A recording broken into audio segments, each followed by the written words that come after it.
Bonjour et bienvenue à vous, chers amis passionnés d'intelligence artificielle. Votre hôte, Jean-François Sénéchal. Bienvenue à votre enquête sur les enjeux sociaux et éthiques en intelligence artificielle.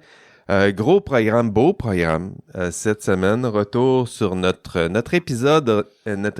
Voyons, je vais bien mal starter. Votre épisode 88, ça s'appelle toujours l'IA au service de la pornographie, de l'industrie du sexe et du divertissement adulte. Un épisode où j'ai rencontré Valérie A. Lapointe et Simon Dubé, deux chercheuses en sexologie, et pour explorer avec nous ce sujet fort délicat. Fort, mais délicat. Je pense que on en conviendra. C'était un beau sujet. Belle rencontre, très amicale. C'est souvent le cas d'ailleurs lorsque je fais ces enregistrements. Toujours rigoureux, on s'amuse, on réfléchit, mais on n'est jamais très loin de l'amitié. C'était vraiment le fun de les rencontrer. Bien hâte de savoir ce que mes collaboratrices et collaborateurs ont pensé de tout ça. Pour m'accompagner, ils sont quatre aujourd'hui pour vous accompagner. Stéphane Minéo est là. Comment ça va, Stéphane? Ça va très bien. Bonjour à tous. Véronique Tremblay est là aussi. Comment ça va, Véro? Très bien, Jean-François. Très hâte de discuter de ce sujet un peu, Ouais, un peu plus délicat, disons, que tu nous amènes aujourd'hui. Touchy, mais en même temps, il faut prendre le temps d'en parler. Frédéric Plamondon est là aussi. Comment ça va, Fred? Salut, ça va super bien. Il est en studio avec moi et à distance, désormais, Shirley Plumerand est là. Comment ça va, Shirley? Salut, ça va bien. Et toi? Yes, gros programme, beau programme. Deux tours de table avec mes collaborateurs, collaboratrices. Premier tour, peut-être rappelons avant de discuter les thèmes qui ont été abordés. Vous allez trouver ces thèmes dans nos notes d'épisode. D'abord, une tentative de portrait et socio-économique. On a tenté d'explorer les différents pôles de pouvoir de l'industrie. On a exploré quelques applications concrètes de l'intelligence artificielle dans l'industrie du sexe. On a parlé des deepfakes, des sex chatbots et tout ça. On a parlé des problèmes, évidemment, des enjeux éthiques et sociaux qui sont associés à tout ça. J'ai tenté d'explorer l'apport disruptif, là, dans quelle mesure ça génère de nouveaux problèmes ou c'est pas des vieux problèmes redynamisés par tout ça.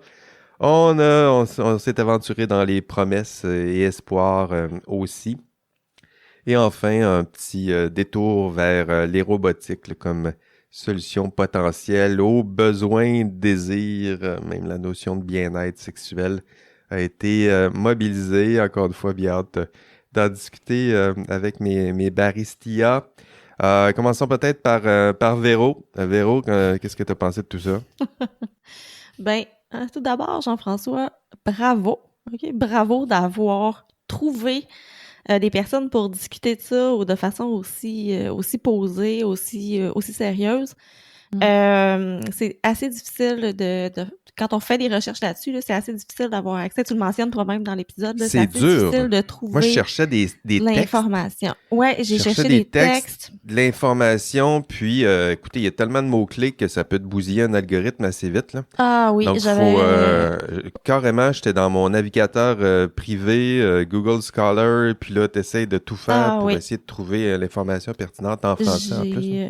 J'ai cherché, puis même en essayant de me préparer pour l'épisode, j'ai recherché, puis j'ai toujours pas trouvé beaucoup de littérature là-dessus. J'avais commencé à m'interroger là-dessus en voyant récemment le concours de Miss IA. Je sais pas si vous l'avez vu passer, là, mais non. Il y a, ouais, on pourra j'ai eu le privilège d'en parler Ouais. avec toi, Véronique, en off. C'est trop cool que tu le réévoques.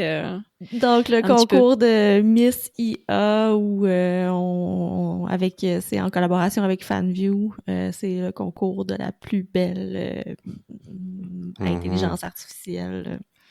Donc, j'avais fait des recherches par rapport à ça là-dessus, puis c'était très difficile de trouver de l'information. En lien avec ça, en lien aussi avec quelque chose qui ressemble qui est peut-être un petit peu plus proche de ce dont vous avez parlé, là, les deep nudes, qui sont un problème que je trouve absolument Les deep catastrophique.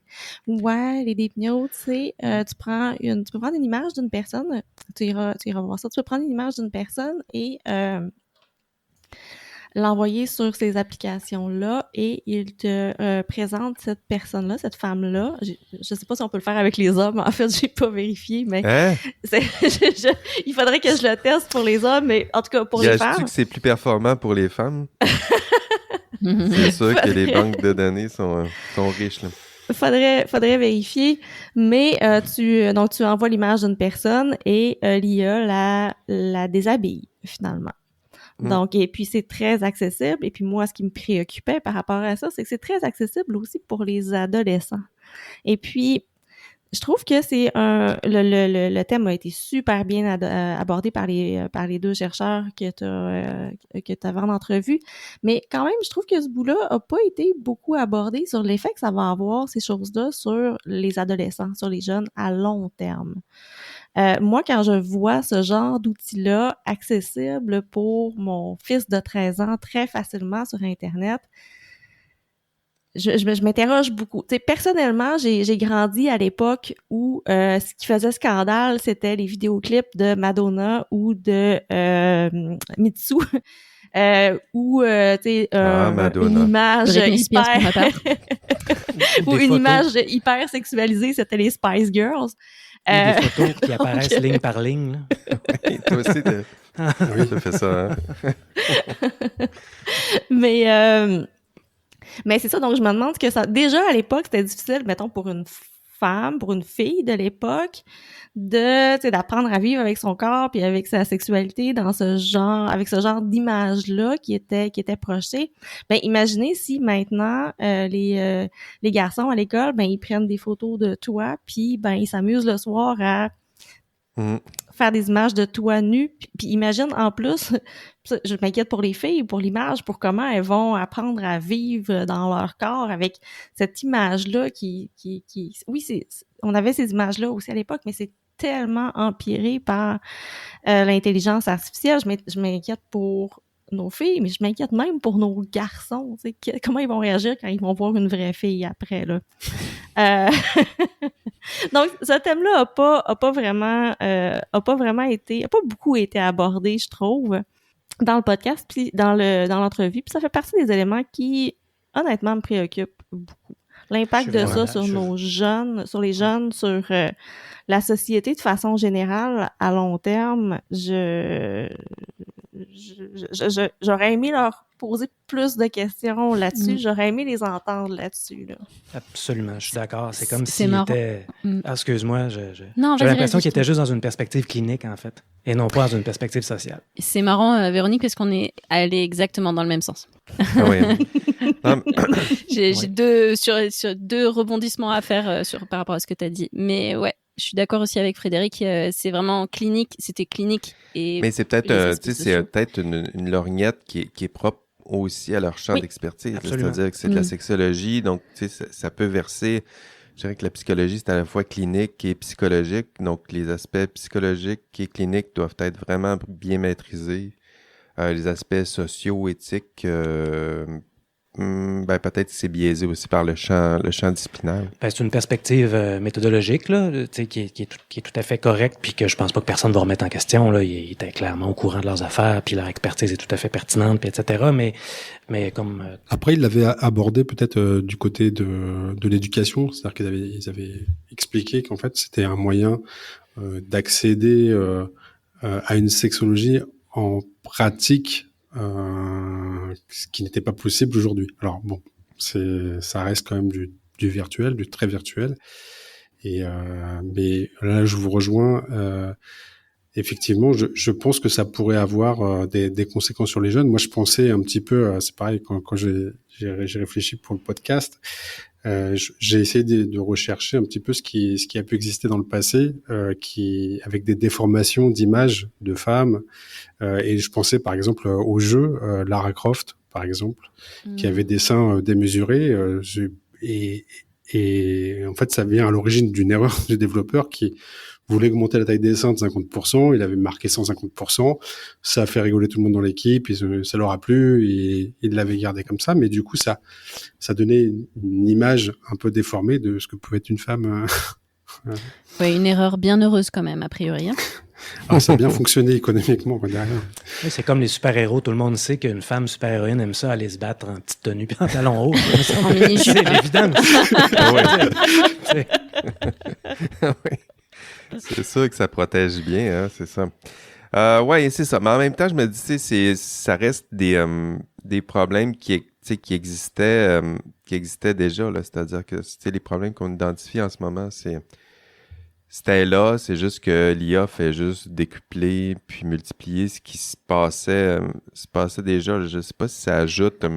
Oui, ça accentue des choses, mais là, le problème, c'est que ça peut toucher possiblement tout le monde.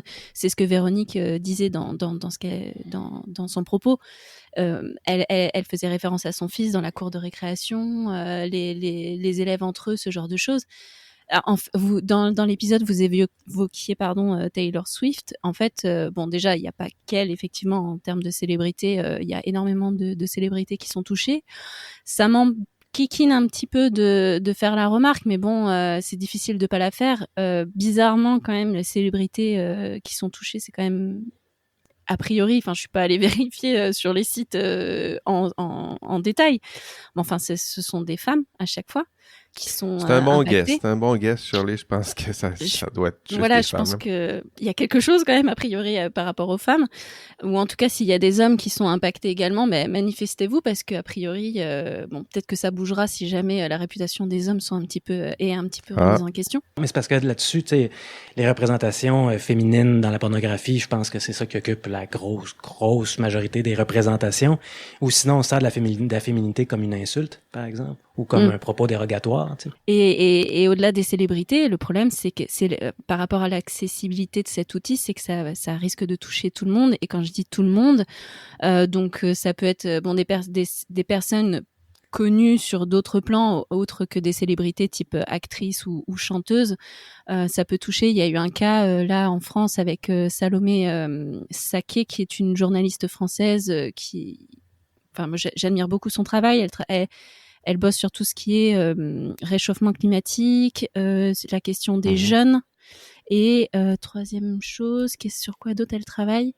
Les inégalités hommes-femmes, évidemment. Voilà. Bon. Et sur une photo d'elle sur les réseaux sociaux est sortie, en fait, où elle était donc sur les quais de Seine, seins nus.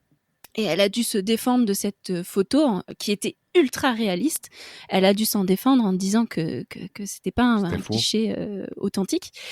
Et en fait, là, je me disais, mais waouh, quel impact fort ce type d'outil peut avoir avec l'intelligence artificielle. Donc là, c'était du deep nude à l'état pur. Pour une journaliste qui travaille sur des sujets ô combien compliqués, et on peut ruiner sa réputation en un rien de temps. On peut vraiment impacter très fortement tout son travail sur des sujets qui sont brûlants en ce moment, sans mauvais jeu de mots par rapport au réchauffement climatique, et au-delà aussi donc des célébrités, des personnes comme ça qui peuvent être potentiellement engagées, ou des journalistes. Vous avez aussi, c'est n'importe qui, donc les élèves, les enfants dans les écoles. C'est en Espagne, il y a eu une vingtaine de jeunes filles, des écolières, qui ont dû porter plainte pour des photos d'elles dénudées qui ont été diffusées sur les réseaux sociaux. Aux États-Unis, c'est arrivé également, donc des victimes de montages comme ça qui ont été publiées sur un site. Et quand je suis tombée sur un article dans le journal Libération sur ce sujet-là. Vous avez après la direction générale de la police nationale en France qui dit aucune affaire d'envergure impliquant des deepfakes n'est en cours, mais on surveille, vous en faites pas. Et je trouve ça terrible. Comment on peut, je pense que c'est ça là, aussi l'enjeu, c'est que c'est sûr qu'il y a l'enjeu du consentement, là, c'est-à-dire que les personnes peuvent pas consentir à l'utilisation de leur image, puis surtout de cette façon-là. Mais il y a aussi une perte de pouvoir du consentement, là, c'est-à-dire que les images, on sait même pas c'est quoi qui peut être généré sur nous. C'est-à-dire que si quelqu'un prend ces applications-là puis décide de générer des images pornographiques avec mon image, à moi, ben non seulement j'ai pas consenti, mais je le sais pas que ça se passe, puis je perds le pouvoir sur mon image. Ça fait partie... Il y a des images de moi, ben je pense pas qu'il y a quelqu'un qui va faire ça, mais il y a des images de moi qui existent sur Internet. Quelqu'un pourrait dire, bon, sans son consentement, puis je perds, puis il n'y a pas moyen pour moi que je le sache, puis que je puisse y mettre fin aussi, là. Pour l'instant, mais il y aura bien une technologie avec de l'intelligence artificielle qui fera de la reconnaissance faciale pour te retrouver. Ça, c'est le techno-solutionniste Stéphane là, qui s'invite à la discussion. Là. Ça me fait rire. Ça, c'est comme... Ben oui, on crée des intelligences artificielles qui créent des problèmes. On crée des intelligences qui les résolvent, ces problèmes-là. Puis le système tourne en boucle avec lui-même. Là, ça génère des images automatiques. L'autre les filtre, les identifie. C'est une belle époque dans laquelle ouais, on quelque part, t'as un adolescent qui voulait juste voir des photos osées. Quelque part, c'est toujours ça le problème. À la base, c'est l'ado qui veut voir les petites filles tout nues. Je pense que c'est ça le gros problème, il est là. Mais c'est intéressant. Ton histoire de boucle, on crée le problème puis on le règle parce que dans l'entrevue, justement, il expliquait comment on pourrait utiliser ce type de technologie-là pour soigner certains problèmes de nature sexuelle, au niveau sexuel. Puis je me disais, on va créer des problèmes avec ça, probablement. Donc, on va comme créer des problèmes, puis on va utiliser l'outil pour régler ces problèmes. Moi, c'est justement ça qui m'a un peu... qui est venu me chercher, en fait, là où je m'interrogeais, là. C'était, récemment, j'ai participé, on en a parlé un dernier podcast, là, mais j'ai participé à une journée où on faisait un panel, là, justement, sur l'éthique à la recherche, puis l'usage d'intelligence artificielle là-dessus. Puis mon propos portait sur les usages, c'est-à-dire qu'on réfléchit tout le temps les usages, ou très souvent les usages de la technologie. Fait que là, on se dit, par exemple, l'intelligence artificielle, ça a un potentiel absolument phénoménal, puis on est dans un monde déterminé, c'est là, donc on n'a pas le choix, il faut s'adapter.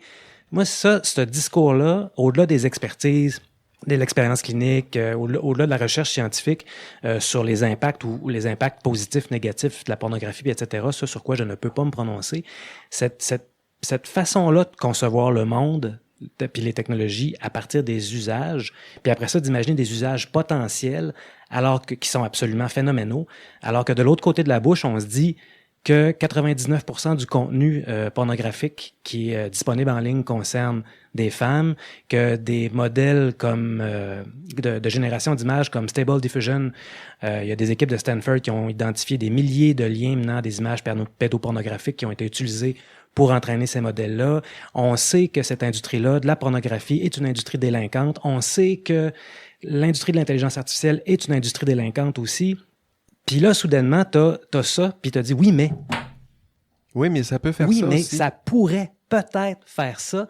Puis soudainement, ça devient une justification suffisante pour dire « c'est vrai qu'il y a des problèmes actuels, réels qui existent, mais regardez ce que ça peut faire, ça nous prend un rêve. » Moi, c'est ça qui m'agace. C'est vrai qu'il y a une tension qui est... Ça, c'est quelque chose qui vient me chercher un peu, puis je vous donne un petit exemple. Imaginez un gars dans son char.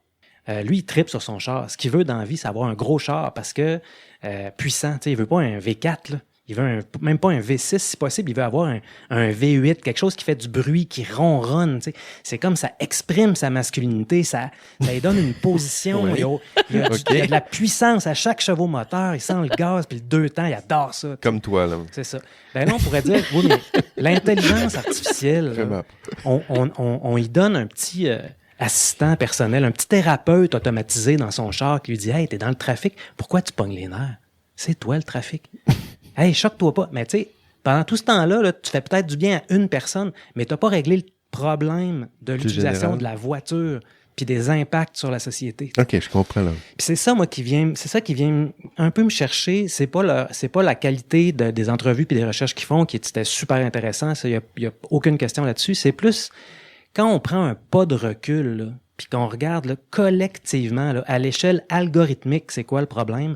Ben, c'est que tu as des outils qui génèrent des images puis qui servent soit à générer des contenus qui n'existent pas d'esprit qui peuvent être Andrew Tate. Tu sais, je veux dire, Ah oui. il y a une montée du masculinisme, il y a ce genre de trucs, de propos horribles là sur les internets. Puis là, on peut créer des images là très très rapidement, mais surtout les diffuser. Tu sais, l'échelle algorithmique, c'est ça. Là, c'est une industrie, l'intelligence artificielle. C'est une industrie de distribution. Tu sais.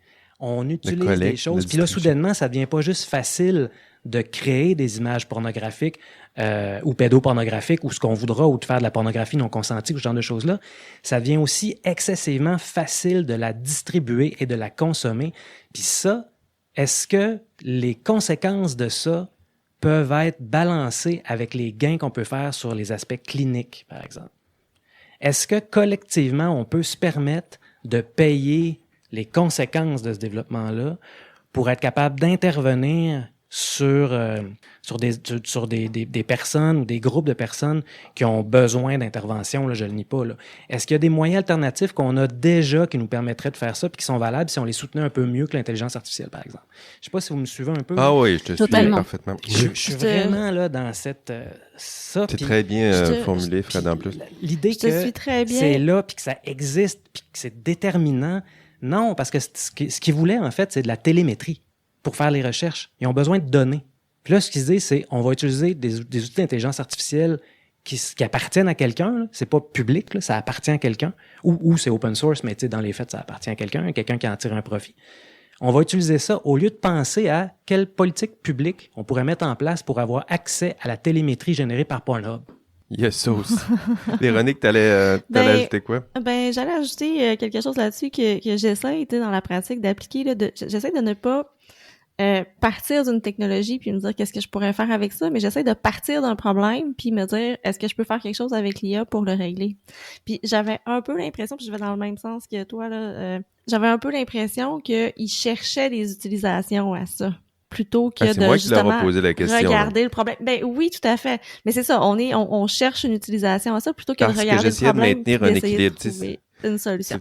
Ben tout à fait. C'est aussi le défaut, c'est quand tu essaies d'être modéré, tu dis on va parler des problèmes, on va parler aussi des avantages, mais ça se peut que ce soit pas si équilibré que ça, là, les avantages et les inconvénients. Mais au-delà de ton entrevue, je pense que c'est quand même quelque chose qu'on a tendance à faire avec l'intelligence artificielle. Là, plutôt que de partir du problème et se demander comment on peut régler ce problème-là, on part de l'intelligence artificielle puis on se dit qu'est-ce qu'on pourrait faire avec ça. Puis parfois, cette façon-là d'aborder la chose peut poser problème. Ouais. C'est ça le technosolutionnisme. C'est pour ça que il y a une technologie qui est disponible, puis là, au lieu d'essayer de chercher une alternative pour des problèmes, ben on dit qu'est-ce qu'on peut faire avec cette nouvelle patente-là? C'est quoi les affordances qui sont disponibles avec ce nouvel outil-là? Puis je comprends l'intérêt, là. Moi, je tripe sur les gadgets, j'adore ça, la science-fiction, j'aime ça l'intelligence artificielle, la technologie, puis etc. Mais en même temps, c'est ça. Il y a comme un pas de recul qu'il faut prendre à un moment donné, je pense, là, puis regarder ça plus largement, c'est quoi les moyens qui sont à notre disposition pour influencer le développement de ces technologies-là? Parce que c'est pas vrai qu'on est déterminé. La technologie nous détermine pas. En fait, on fait face à des asymétries de pouvoir qui sont énormes parce que ces compagnies-là sont pharaoniques, là, mais c'est pas des forces naturelles, là. C'est pas les forces de la physique, là. Non, on a notre mot à dire, sinon on perd notre temps là, en discutant de tout ça, en essayant de créer des normes, en essayant de baliser tout ça. Stéphane, tiens, j'ai envie de t'entendre un peu plus. Là, on est parti dans une belle vague critique. Puis stop-nous, parce que sinon, moi, je remets une pièce. Donc, c'est normal. Nous autres aussi, on a notre lorgnette, notre champ d'expertise. Là, Stéphane, vas-y. Ouais. Je vais essayer de faire un peu l'avocat du diable. Je vais essayer d'y aller doucement. Vas-y, défends. Allez, bon courage. Alors, d'abord, je vais dire que j'ai un biais.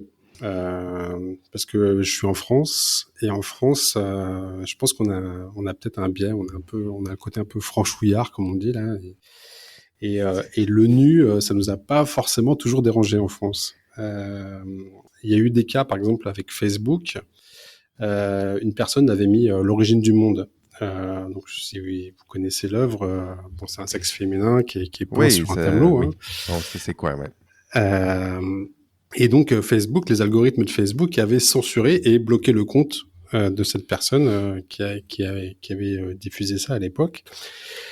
Et donc, il y a eu tout un tas de procès, de discussions, et au final, Facebook avait dû revoir un petit peu sa copie. Et puis, alors, je pense que c'était pour la France essentiellement, avait autorisé les œuvres d'art au départ. Et je pense qu'aujourd'hui, c'est généralisé un peu partout. On a le droit de montrer du nu si c'est une œuvre d'art. Les œuvres d'art, il y en a toujours eu des nus. Qu'est-ce qu'une œuvre d'art? Voilà, qu'est-ce qu'une œuvre d'art? Est-ce que Miss IA est une œuvre d'art? Est-ce que c'est une œuvre d'art, effectivement? Mais je me dis que parfois, même dans les églises, hein, on trouve des nus.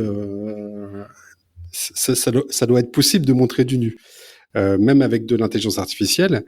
Maintenant, voilà, comment cadrer ça? Qu'est-ce qu'on autoriserait à publier? Et alors, une autre règle aussi qui est assez surprenante pour nous Français sur Facebook, par exemple, c'est le fait de ne pas autoriser de ne pas autoriser l'affichage des tétons. Et j'avais vu une campagne pour faire des mammographies pour le cancer à l'époque, où c'était des seins d'hommes, donc c'était quelqu'un qui était un peu voilà, qui avait un certain volume, on va dire, donc il avait vraiment des seins, et il montrait ça sur Facebook. C'était pas censuré parce que c'était un homme, et donc il montrait une palpation pour encourager les femmes à aller se faire tester. Donc un homme c'est autorisé, une femme ça l'est pas. Enfin voilà, c'est des règles qui sont imposées par les gens de Facebook qui ont une norme, enfin une vision de ce qui est tolérable ou non. Et voilà, ça m'a toujours un peu plus puritaine par rapport aux Français. Ouais, peut-être. Je pensais pas que t'allais oser dire ça. En tout cas. Moi non plus. C'est quand même tabou, hein. La sexualité en France, on va pas passer pour des gens hyper libres quand même sur le sujet. Faut pas exagérer. Hein. Mais disons que c'est quand même un peu, enfin, c'est qu'on subit une certaine règle qui est un peu imposée par une entreprise qui a tout à fait le droit de le faire, mais vu l'échelle qu'elle a et l'impact qu'elle a sur le monde, c'est assez troublant. Enfin, je pense que ça peut changer une culture dans certains pays où ça peut avoir un impact assez fort, je pense, au final. Ben oui, c'est intéressant, c'est que ces compagnies-là moralisent un peu à travers la technologie. Donc ça, c'est sûr qu'ils imposent ce qu'ils pensent de la sexualité, sans le savoir peut-être, là. Ils imposent ce qu'ils pensent de la nudité, comment on devrait gérer ça publiquement, est-ce que socialement c'est acceptable. On est dans ces eaux-là, là. Donc il peut y avoir des différences sociales, géographiques, mais à la fin, c'est comme si c'est comme le Hollywood qui répand tranquillement là, ce qu'il pense du monde. Il y a ça aussi dans ces industries-là. Et par exemple, en France, hein, toujours pour rester là-dessus, la liberté gay dans le peuple de Delacroix, voilà, c'est une femme avec un sein nu. Enfin voilà, c'est des choses qui ont toujours été chez nous acceptables en fait. Et je pense que la culture change petit à petit. Alors les gens évoluent aussi, les périodes, l'époque change, mais c'était une façon d'aborder le nu qui était voilà, elle a toujours existé. Alors est-ce que l'intelligence artificielle, là où ça me dérange avec l'intelligence artificielle, c'est que les productions sont complètement difformes, c'est pas beau. Alors en plus, il y a autre chose, et ça c'est quelque chose d'une manière générale avec les images produites par l'intelligence artificielle. Souvent les gens, même si l'image est belle, ils vont dire ah oui mais c'est pas de l'art puisque ça a été généré par l'intelligence artificielle. Donc il n'y a pas d'émotion derrière ça. Et donc je me dis s'il n'y a pas d'émotion derrière une image générée, est-ce que c'est la bonne direction pour l'industrie pornographique d'aller vers des choses générées qui n'auront pas d'émotion et qui ne devraient pas susciter d'émotion? C'est drôle là-dessus. Peux-tu me permettre oui, bien sûr. Juste une petite parenthèse sur le côté artistique là, de la chose. J'ai trouvé, en me préparant pour l'épisode, j'ai trouvé une revue qui s'appelle Porn Studies, Ce qui fait que Bon, j'étais allé voir là-dedans, puis j'ai pas trouvé grand-chose de très récent, donc proche de cet enjeu-là ou du thème de cet épisode-ci. Là. Mais c'était, je pense, quelqu'un qui est en cinéma, qui, en citant le professeur Weizenbaum, qui est le créateur du premier chatbot qui s'appelait Elisa, là, on a déjà parlé, je ne reviendrai pas là-dessus, c'est une histoire connue, mais qui s'inquiétait justement de l'utilisation des technologies numériques, de l'informatique, pour justement remplacer une forme de thérapie ou de thérapeute, là, si on veut. Puis ça, c'était dans les années fin 60, début 70, là, ce qui fait que ça fait longtemps qu'on a ça à l'esprit, là, mais l'auteur en question, dont le nom m'échappe, mais j'ai pris la référence à quelque part, il disait en gros que ce qui était problématique, selon lui, avec la production pornographique, la génération, en fait, de production pornographique, c'était que ça avait le potentiel de maximiser la création sans réflexivité. Fait qu'il n'y a pas une génération d'images pornographiques. Il n'y a pas de démarche artistique. Dans laquelle il n'y aurait jamais de démarche critique ou de démarche artistique ou un recentrement de soi-même par rapport à ce que tu es en train de faire. Tout le processus de gestation de l'œuvre. Tout le processus qui l'accompagne, là, elle-même, mais pas que aussi, mais aussi tout le processus critique de comment est-ce que je consomme ça. T'sais. Qu'est-ce que ça implique par rapport à ma compréhension de ce phénomène-là, par rapport à la compréhension de la sensualité, des relations, puis ce genre de choses-là, de ma sexualité, de mon identité de genre, etc., etc. Qu'est-ce qui est impliqué par rapport à ça? Puis ce qui craignait, c'était ça, en fait. C'est une capacité à générer très facilement des images sans aucun contenu critique, sans réflexivité, sans recentrement de soi-même, sans dialogue avec les autres, sans partage, puis etc., juste à des fins qui sont purement... de consommation. De consommation, là. Shirley, c'est quoi que toi qui a attiré dans l'épisode de ton attention principale? Je l'ai évoqué là tout à l'heure, c'était un petit peu déjà l'accessibilité qui va venir un petit peu par rapport à ce genre d'outil qui peut impacter absolument tout le monde. Et l'autre chose qui m'a toujours sur la thématique de l'accessibilité, je fais juste une parenthèse, mais Frédéric, faudrait qu'on aille boire une bière en fait pour parler de tout ça parce que c'est tout ce que tu dis ça enfin bon bref allez donc sur tout ce qui est accessibilité aussi il y a la question que tu évoquais que vous avez évoqué dans l'épisode aussi sur tout ce qui est confidentialité des données. Bon, petit biais de ma part sur le sujet, mais en fait ça m'a interpellée parce que je me suis dit mais mon Dieu, tout ce tout ce que les personnes qui vont utiliser ce genre d'outils vont fournir justement à toute cette industrie du porno et derrière toute l'utilisation des données qui va pouvoir être faite, mais c'est vertigineux.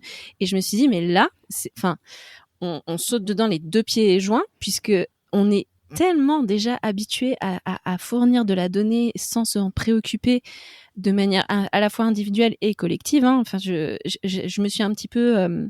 j'ai imaginé pardon, désolé d'avance pour eux de les inclure là-dedans, mais un Facebook du porno, quoi, enfin où on a aucune difficulté à fournir des données et derrière, c'est ce que vous évoquiez avec Eve dans un précédent épisode, justement sur la manière dont on consent sans vraiment consentir à fournir tout un tas de données sur nous et sans savoir sur quoi exactement ça va être utilisé à l'avenir, etc., dans les conditions, dans les termes qui sont donnés, on saisit pas très bien.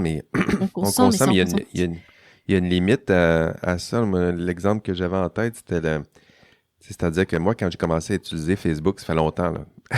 Puis j'ai partagé des photos de mes enfants, puis j'ai consenti en disant mes amis vont voir les photos de mes enfants, mais j'ai pas consenti que ces photos-là éventuellement allaient se trouver sur un serveur quelque part qui allait être utilisé par des intelligences artificielles pour apprendre à créer des images d'enfants photoréalistes qui éventuellement seraient créées ou dans d'autres outils d'intelligence artificielle qui servent à créer des photos photoréalistes. Oh, oui. J'ai pas fait ça dans cet esprit-là, puis j'ai pas consenti à ça. J'ai consenti, mais j'ai pas consenti à ça.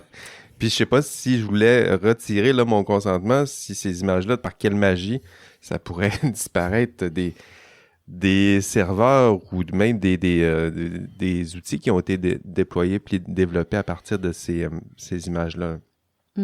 Mais j'ai projeté ça du coup dans ce sujet-là spécifique et je me suis dit mais quelles informations on va donner sur notre sexualité et la manière dont on la vit et comment derrière ça va être exploité. J'ai pas de plus d'informations à donner là-dessus. C'est juste une interrogation que j'ai et ça me fait presque peur hein, d'ailleurs parce que je me dis waouh ça va être, enfin je sais pas ce qui va en ressortir en fait et surtout je ne sais pas la manière dont ça va être exploité derrière par ces industries-là, comment c'est susceptible d'être vendu, à qui, comment. Ça me paraît plus que problématique et je vois pas du tout comment la régulation peut être faite sur ce type de sujet-là. On a déjà du mal avec nos simples photos de vacances et de nos enfants sur un Facebook. Je vois pas du tout sur un sujet aussi tabou qu'est la pornographie et avec appliqué à l'intelligence artificielle, ça peut être régulé. Et d'ailleurs, à ce sujet-là, je suis allée voir du côté du Parlement français, puisque bon, ça bouge un petit peu ces sujets-là. Il y avait eu l'année dernière, il y avait eu un rapport sur la pornographie, l'enfer du décor. Je me souviens bien du titre. Je suis allée vérifier 0 référence à l'intelligence artificielle dans ce milieu-là. Absolument aucune référence. Et pourtant, je me dis, bah mince, c'est pas possible de passer à côté du sujet. Et puis là, très récemment, il y a une loi qui a été votée, donc qui a été promulguée 21 mai 2024, visant à sécuriser et réguler l'espace numérique. Alors, ça touche à plusieurs sujets, mais dont justement l'accès des données, aux sites pornographiques pour les mineurs. Bon, ils ont refilé la patate chaude à l'Arcom qui doit fournir un référentiel pour justement sécuriser cet accès et bloquer aux personnes mineures. Donc on verra ce que ça donne parce que le référentiel n'est pas encore sorti. Forcément, j'ai pensé à ce sujet-là. Donc bien sûr, dans cette loi, 0 référence non plus à l'intelligence artificielle. Après, je me dis, est-ce que c'est trop tôt? Et en même temps, non, c'est déjà trop tard quelque part.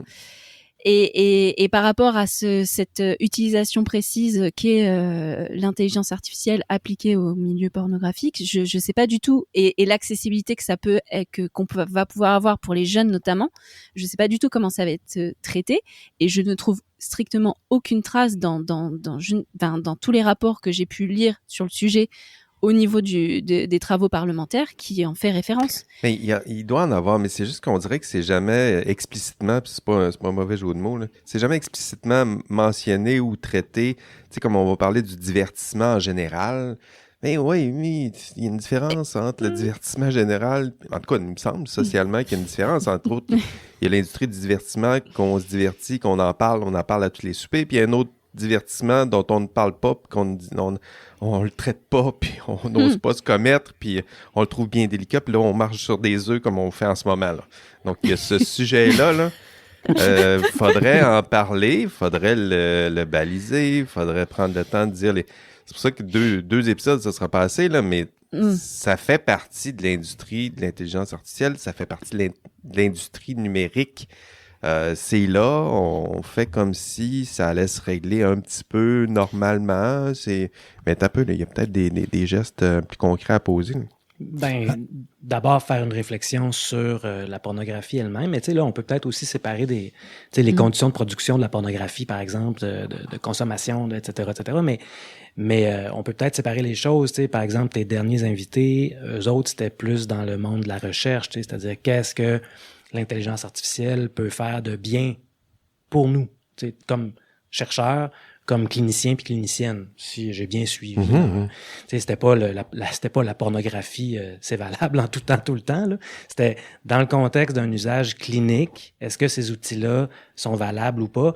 Puis ils répondaient un peu à ça. Là, nous autres, on a un peu, je pense, tu sais, sorti de cette perspective-là, là, puis on est sorti. On est sorti, mais si, par exemple, on se dit, est-ce qu'il faut permettre, comment est-ce qu'on peut réguler ou encadrer l'intelligence artificielle appliquée à la création pornographique, par exemple, ou de matériel pornographique? Mais là, ça veut dire qu'il faut se poser la question sur nos propres habitudes de consommation de la pornographie. On peut pas faire l'économie du fait que les conditions de production de ce matériel-là sont on peut pas présumer que c'est correct et que c'est une job comme les autres. T'sais. On peut pas faire ça. Là. Ce serait une erreur.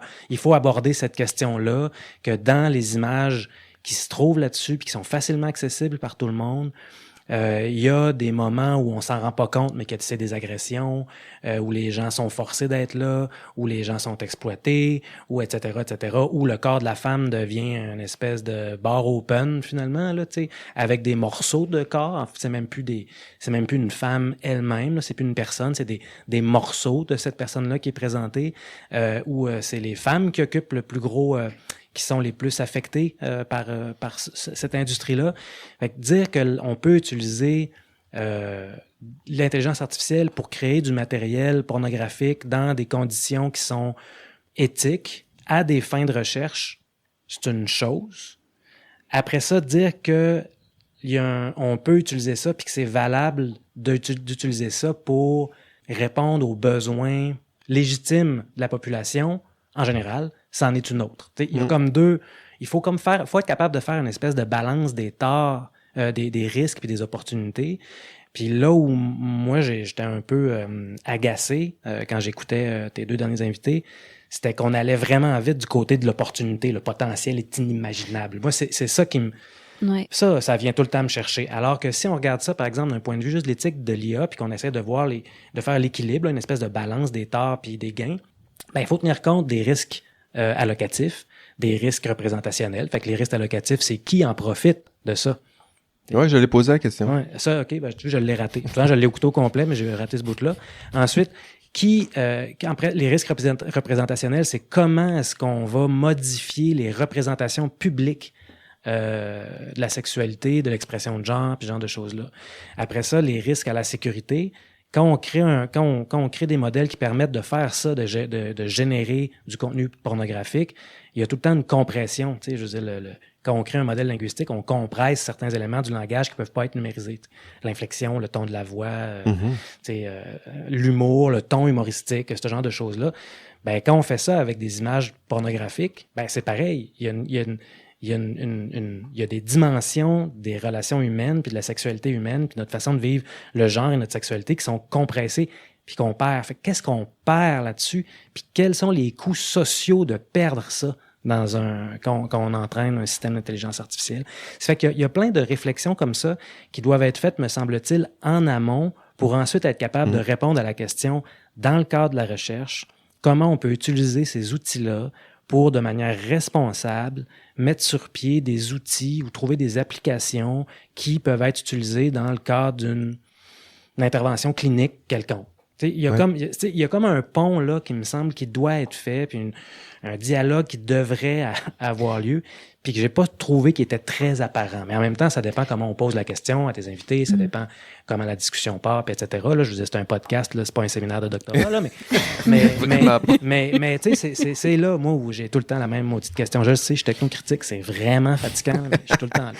Mais non, mais... Même réflexion que toi, mais sur le volet éducatif, pour ma part. Ça a été évoqué à un moment donné, et là, ça m'a un petit peu titillé. Bon, désolé, j'ai une amie qui est sexothérapeute à qui je voulais poser la question et on n'a pas réussi à savoir avant. Donc, ça fera peut-être l'objet d'un autre épisode. Mais voilà, hop.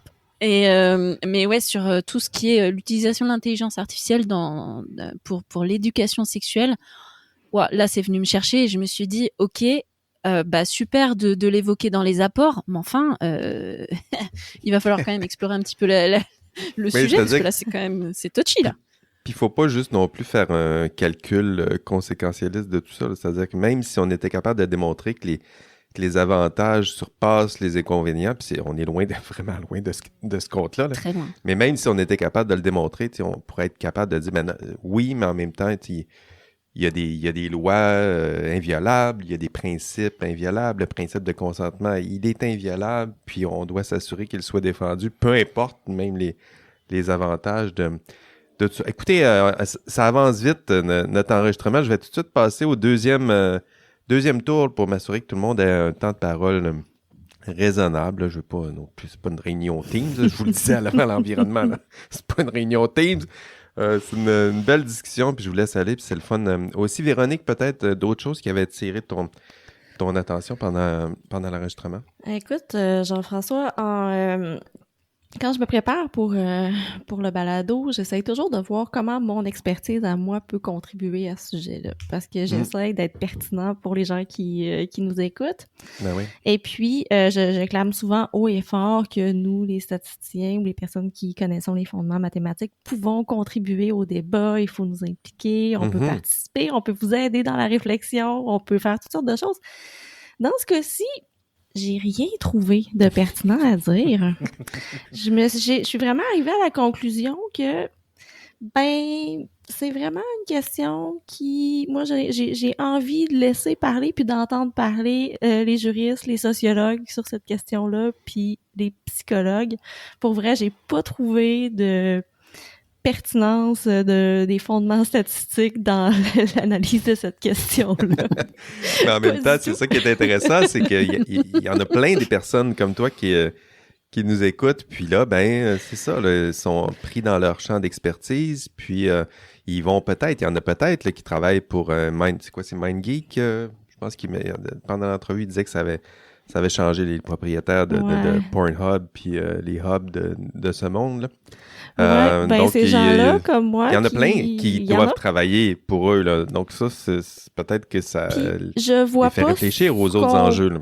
Je vois pas ce qu'on peut faire comme scientifique de données ou comme statisticien, même pour ceux qui sont là-dedans puis qui travaillent là-dedans. C'est une question qui relève de l'entreprise, de la société, de leur sinon, rôle. Minimalement être conscient que c'est pas juste un travail technique que tu fais, là.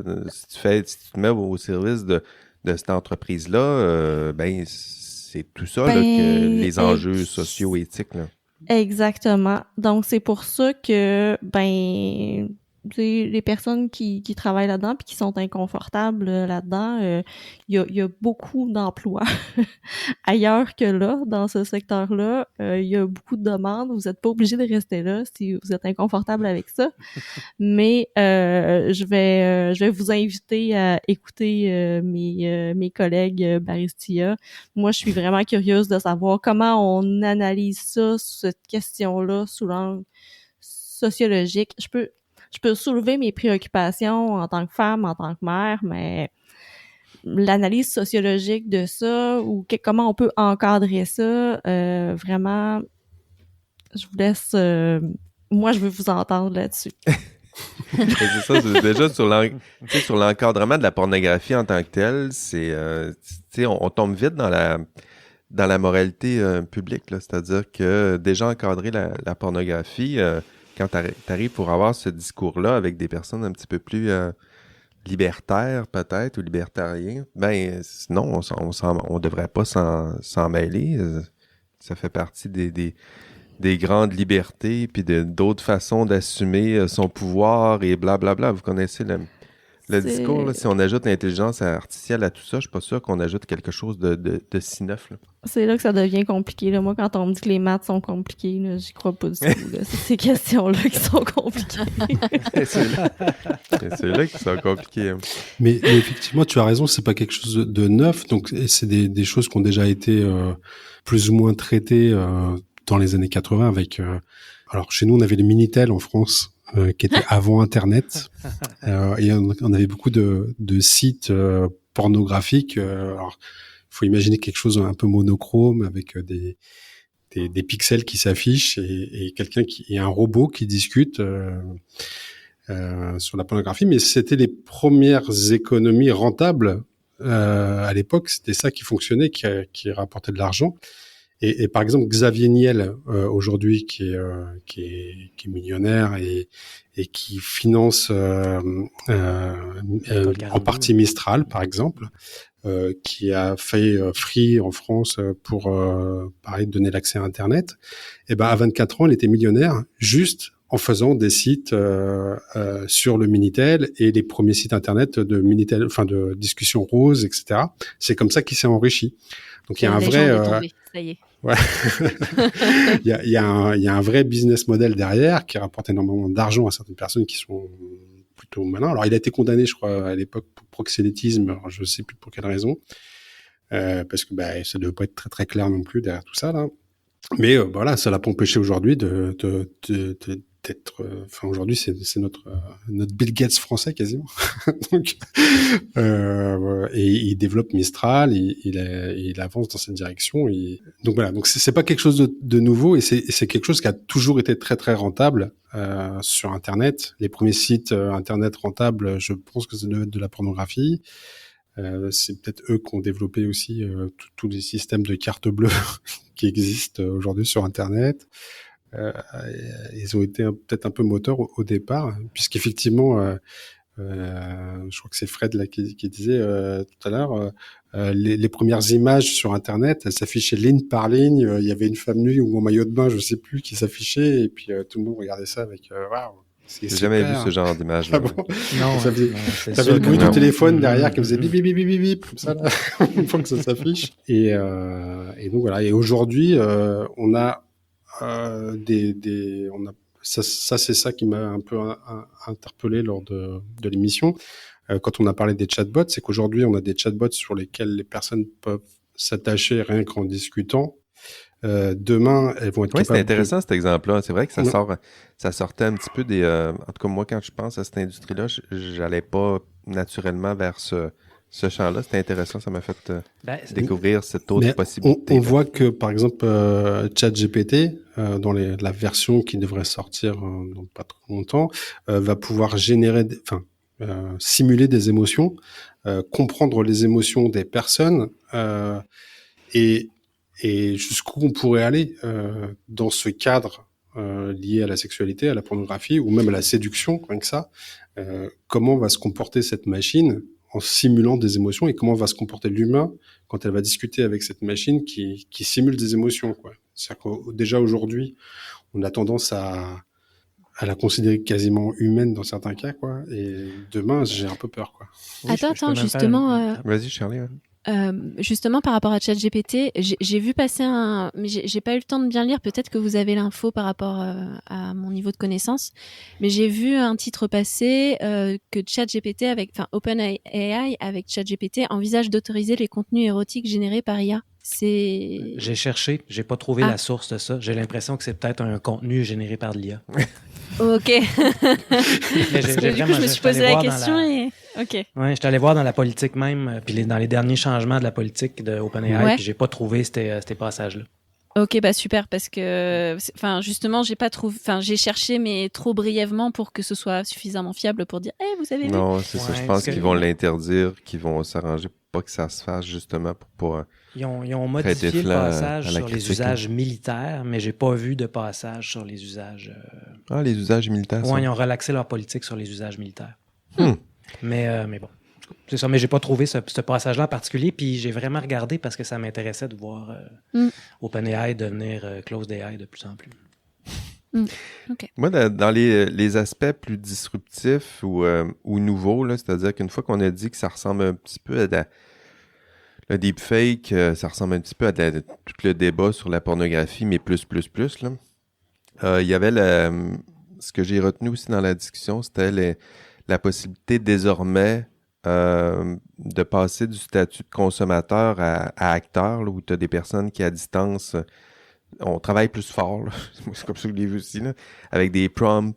Il faut écrire un roman quasiment pour avoir une image qui est exactement comme tu le souhaites, mais tu sais, il y a ou une vidéo peut-être, là, mais il y a une posture qui est de plus en plus acteur. On n'est pas juste consommateur passif ou très passif j'allais dire dans son salon, mais ça serait bizarre, mais voilà, passif, mais de plus en plus la possibilité d'être plus actif, que ce soit via un chatbot ou développer ou avoir ce genre d'interaction très, très active ou dans la création d'images pornographiques ou tout ça. Donc, j'essaie de voir, là, c'est toujours quelque chose que j'essaie de faire là, dans mes entrevues, le voir, bon, est-ce que c'est pas des bons vieux problèmes classiques là, qui sont ressassés à la source intelligence artificielle, ou il y a quelque chose de nouveau et d'inédit?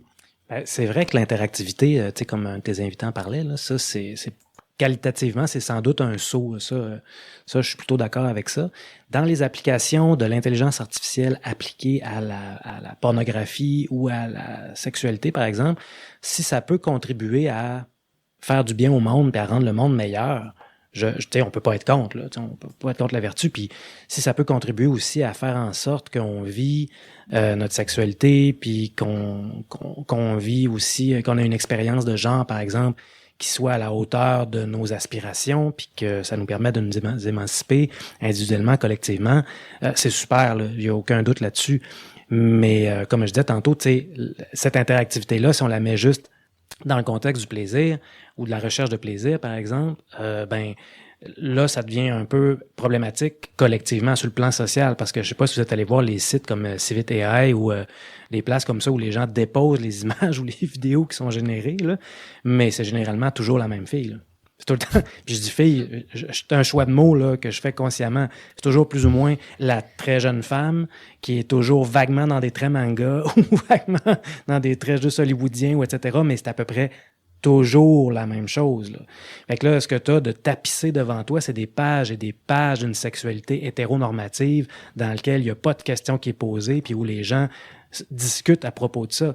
Fait que si c'est ça les données qui sont générées, qui sont utilisées ensuite pour faire d'autres modèles ou pour améliorer les modèles, je vois pas en quoi est-ce que ça peut contribuer à notre amélioration collective là, de notre expérience de sexualité. Il y a ça aussi à long terme, à force de générer des images, c'est déjà caricatural les images qui circulent, mais à force de déposer des images caricaturales sur Internet, puis là, ces nouvelles images-là vont être utilisées par les futures intelligences artificielles pour créer de nouvelles images. J'ai l'impression que la caricature va devenir une caricature avec un... Elle est déjà caricaturale, mais imaginons dans 30 ans là, à tourner sur les mêmes images caricaturales. C'est dans notre culture, là, tu sais, je veux dire, je vais juste vous donner 3 noms là, que vous connaissez bien. Cortana, Siri, Alexa. Est-ce que vous voyez un pattern? Je les vois pareil dans ma tête. C'est ça.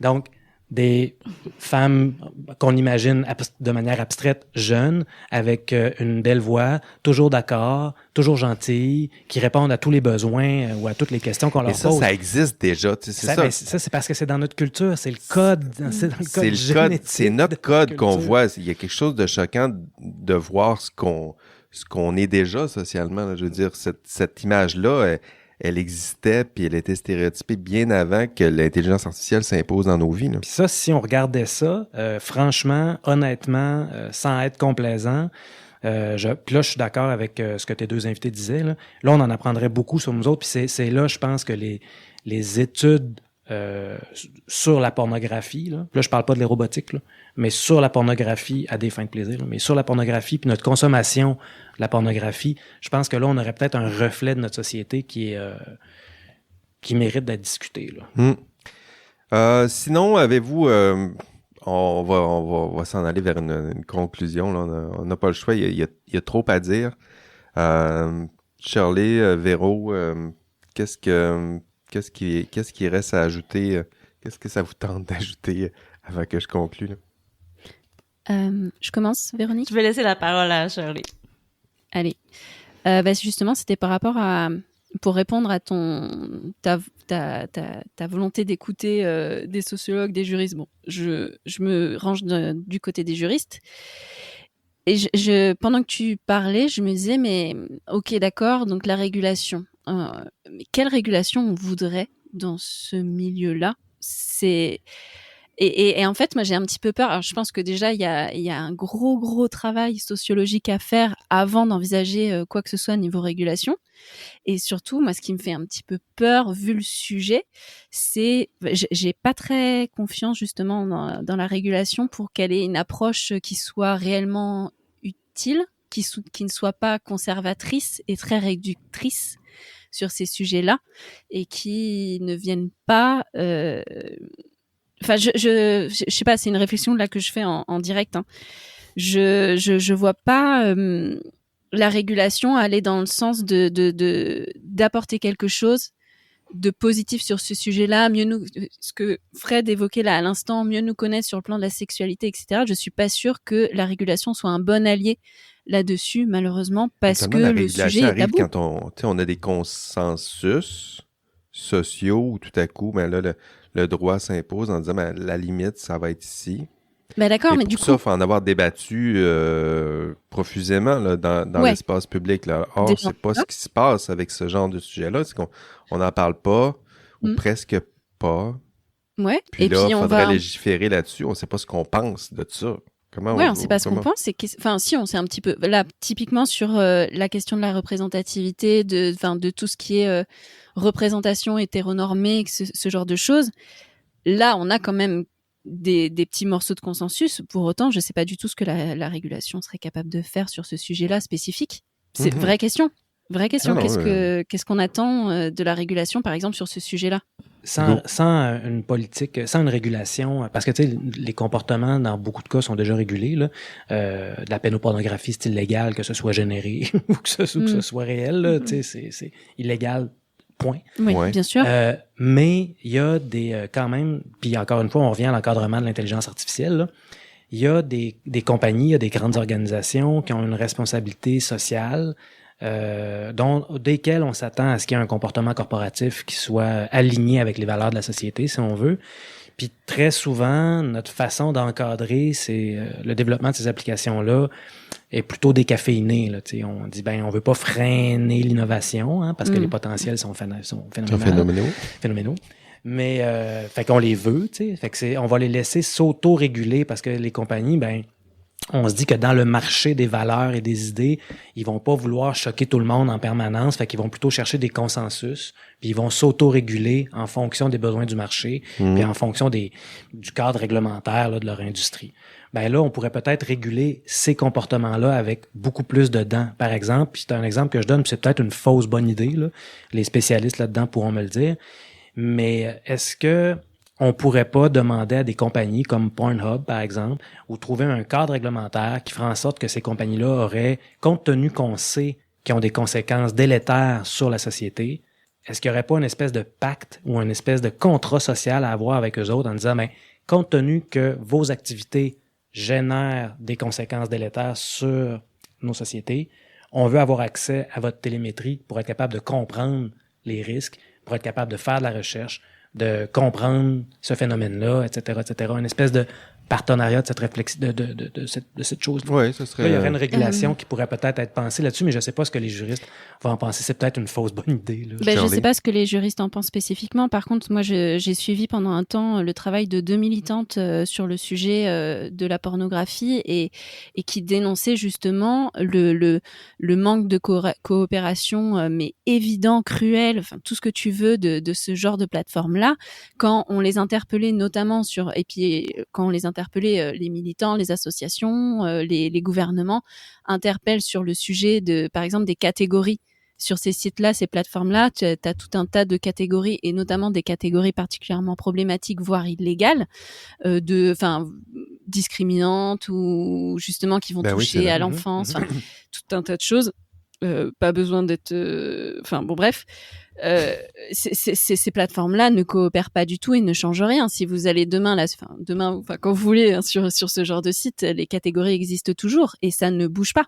Donc, j'ai peine à imaginer une coopération facilitée avec ces plateformes-là sur le sujet spécifique de l'intelligence artificielle, alors que ça va être un petit peu un truc open bar, facile, où ils vont pouvoir un petit peu... j'allais dire s'amuser, c'est pas le bon mot. Ils vont pouvoir en tout cas générer beaucoup plus de contenu grâce à ces outils-là. Je les vois mal avoir un comportement qui change. Je sais pas. Puis en plus, ça revient encore l'idée est bonne, mais tu vas te heurter après au problème de la confidentialité des données. Ouais, puis de la propriété intellectuelle, puis etc. Mais oui, parce que là, c'est quand même de la donnée hautement sensible, ce que les gens consomment ou génèrent comme pornographie.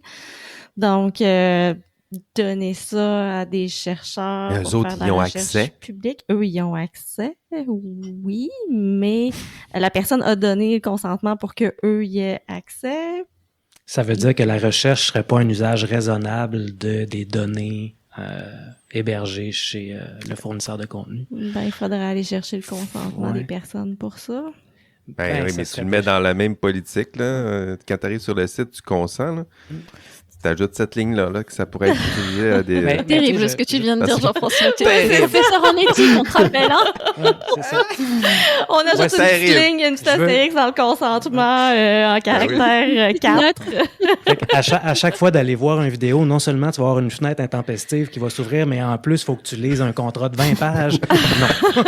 T'étais pas parti pour lire à la base, en plus, a priori, c'était sur ce site, donc... Oui, non, t'étais pas là pour... t'étais vraiment pas là pour ça. Écoutez, on fera pas le tour. Beau sujet. On y reviendra peut-être dans 50 autres épisodes. Là. On y reviendra. Plusieurs thèmes. C'est ça. Il y a des thèmes qui sont nouveaux, propres à l'intelligence artificielle. D'autres, ce sont des vieux problèmes. Donc, sexualité à l'ère du numérique, la bidirectionnalité, ça je vais la garder en tête là, sur la sexualité numérique. Le consentement, qui est une vieille règle qui est là puis qui est difficile à appliquer là. Les rapports de pouvoir, le lien entre le capitalisme puis la sexualité qui est toujours là puis qui fait partie de la donne. En fait, il y a plusieurs projets de recherche là, pour dans ce seul épisode, ça donnera sûrement des idées à plusieurs, puis nos excuses. Mais ça fait partie de l'interdisciplinarité de s'aventurer dans des sujets qu'on maîtrise moins, mais qu'on maîtrise déjà un peu plus parce qu'on a pris le temps de lire, s'y attarder, puis y réfléchir un peu. Gros épisode, ce sera tout pour cette semaine. Merci encore à Valérie A. Lapointe et Simon Dubé, chercheurs en sexologie, d'avoir participé à notre exploration des enjeux éthiques et sociaux de l'intelligence artificielle. Merci d'avoir participé avec toute la rigueur et l'expertise qui vous est propre. Là. C'était le fun de vous avoir. Merci aussi à mes généreux baristia collaboratrices. Merci à Véronique Tremblay. Merci à toi, Jean-François, d'avoir trouvé ces deux chercheurs-là, puis de nous avoir présenté un portrait avec une autre vision, disons, là, de ça. Ben oui, mais ça Mais fait c'est partie. qu'il faut. C'est pour ça que j'aime. C'est ce qu'on veut. C'est pour ça que j'aime ça aussi, Ouais. tu sais, le mettre en complément, là, leur épisode, le nôtre, Mhm. puis le dialogue aussi entre cet épisode et le nôtre. Merci à Stéphane Minéo. Merci à toi. Merci à Frédéric Plamondon en studio. Ça m'a fait très plaisir. Puis j'aimerais ça ajouter que dans ce cas-là particulier, étant donné que c'est une controverse sociotechnique, hein, comme Mhm. Latour et Calon en parlaient, Oui. puis c'est sûr qu'on se casse les dents sur un sujet comme ça. Une fois de temps en temps, le temps qu'on clarifie les choses, j'aimerais ça. En fait, je donne à tes deux invités un droit de réplique. Ah oui, hein? Ouais, j'adorerais ça. C'est clair. hein. Si on faisait Ouais. un autre épisode, On tout le pourrait monde faire un ensemble, gros puis qu'on team-up. jase. Ouais, c'est ça. Un espèce Ah, ce serait bien, ouais. un espèce de battle royale. On le fera. Je le commenterai. Je vais le partager sur les réseaux sociaux. Je vais les taguer. Puis on va les réinviter à l'automne parce qu'on n'aura pas le temps de les réinviter cet été, mais on va les réinviter à l'automne pour avoir une discussion entre nous, voir comment ils réagissent à tout ça. C'est vrai que ce serait peut-être important aussi de le faire. C'est sûr que c'est exigeant de leur demander de participer 2 fois, mais pourquoi pas à l'automne, peut-être que ça Je pense que c'est un modèle qu'on pourrait explorer parce que là, tu sais, t'as 2 personnes qui sont là, qui jasent ou t'invites des gens, puis après ça, nous autres, on arrive, puis... Oui, c'est ça. C'est vrai que c'est Ils ça sont la là, dynamique. seuls avec ça, puis comme... Tu sais, fait qu'il faudrait donner des droits de réplique. Oui, je Moi, me rappelle d'avoir fait ouais. une entrevue avec Nadia Nafi, puis Ouais. Nadia, après ça, avait vu notre épisode sur les réseaux sociaux, puis Ouais. ben là, j'aurais aimé ça y répondre. Ben Oui, c'est vrai. Ouais. Mais Non, finalement, c'est vrai, c'est vrai. Elle avait raison, franchement. Elle avait raison. Jeff. Mm. Ben, tout à fait. Puis je vais la réinviter. Ça nous fera 2 épisodes. Merci aussi. Je n'avais pas remercié Shirley Plumeran. Merci à toi et merci à eux. Vraiment, pour vrai, là, on critique, mais l'épisode était incroyable et très intéressant et d'un sérieux auquel, si je m'y attendais, bien entendu, Jean-François, t'invites toujours des gens super intéressants. Mais le sujet était tellement difficile, touchy potentiellement, que c'était une très agréable surprise. Et on n'est pas rentré dans le détail des outils en eux-mêmes, etc. Peut-être parce qu'on est un peu pudique aussi. Mais si jamais il y a un droit de réponse et que on s'amuse un petit peu avec eux, ça pourrait être sympa de continuer d'explorer le sujet. Ben oui, taguez-les, relancez-les, puis On les verra à l'automne. Merci aussi à nos auditeurs, auditrices d'IA Café. Merci de jouer votre rôle aussi. Allez liker nos affaires, partagez-les, réagissez, likez, commentez, parlez-en. C'est le jeu, puis ça, c'est votre rôle. Votre hôte, Jean-François Sénéchal, merci encore d'être si nombreux à nous accompagner à IA Café. On se revoit au prochain épisode et d'ici là, on rêve peut-être de moutons électriques. Allez, bye bye.